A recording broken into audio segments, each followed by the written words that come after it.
No, I think someone's, lurking on the doorway. It's very weird because no one knows we're here. And unless it's Zionist Inspection Day. I'm a massive fan. You have been a huge, huge influence on where I've got to now. And I think it wouldn't be too extreme to say that you don't understand the magnitude of the impact that you've had on people, because you can't see how the impact you've had on people has had their impact on others. You are degrees of separation removed from an undeniably better world, as far as I can see it. Yes, and so is everyone else. Yeah. I mean, you can be woken up to that.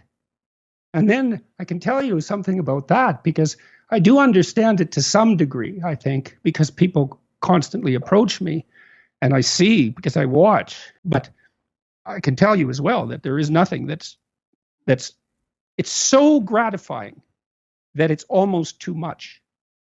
You know, and it's a funny thing, because you could say, well, what if you could have everything you wanted? And then the next question is, do you really think you could stand that? And so, you know, I'm in this unbelievably fortunate circumstance where people tell me about the steps they've taken to make their lives better in wonderment. And they allow me to see that. And it's very intimate, you know, and it's stunning.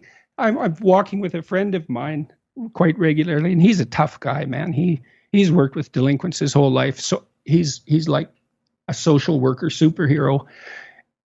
Very physically tough person, and a very masculine male, but a social worker and very caring. And he's been very helpful to me. And he's been walking with me every day, and people are stopping me. And, you know, the other day, this guy walked by us on the street, and he was pretty run down. He's probably in his mid-40s, and he's kind of street person looking, you know.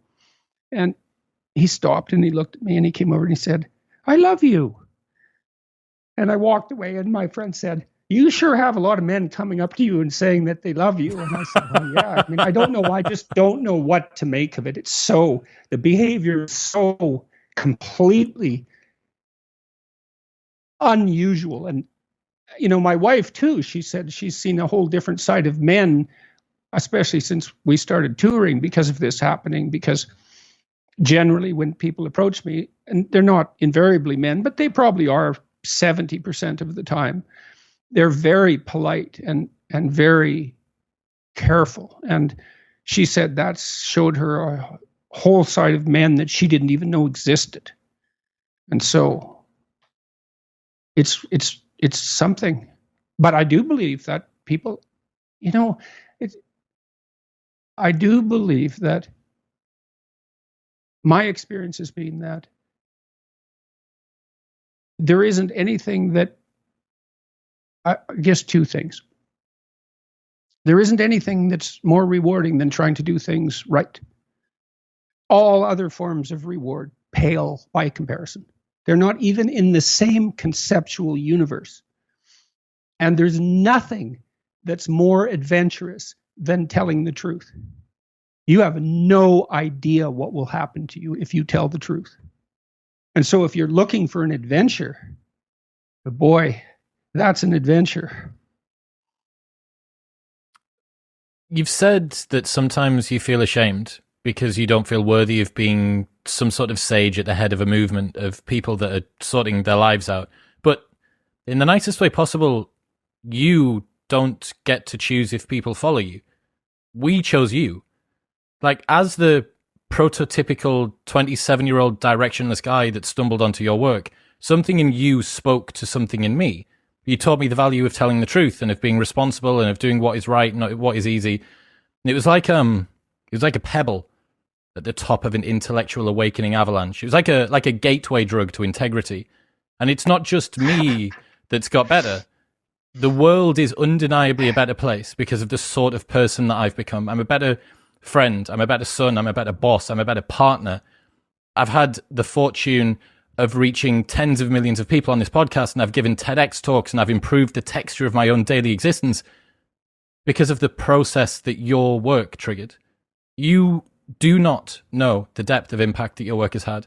And if the option had been there, I, and probably a lot of other people, would have happily taken on our share of your suffering over the last year if it would have somehow helped as a thank you for how you've helped us. So, thank you. It looks to me like you are doing that from everything you just said. So, hooray, great. That's exactly how to do it. And it's a privilege to be involved in this. And, God only knows what the consequences will be.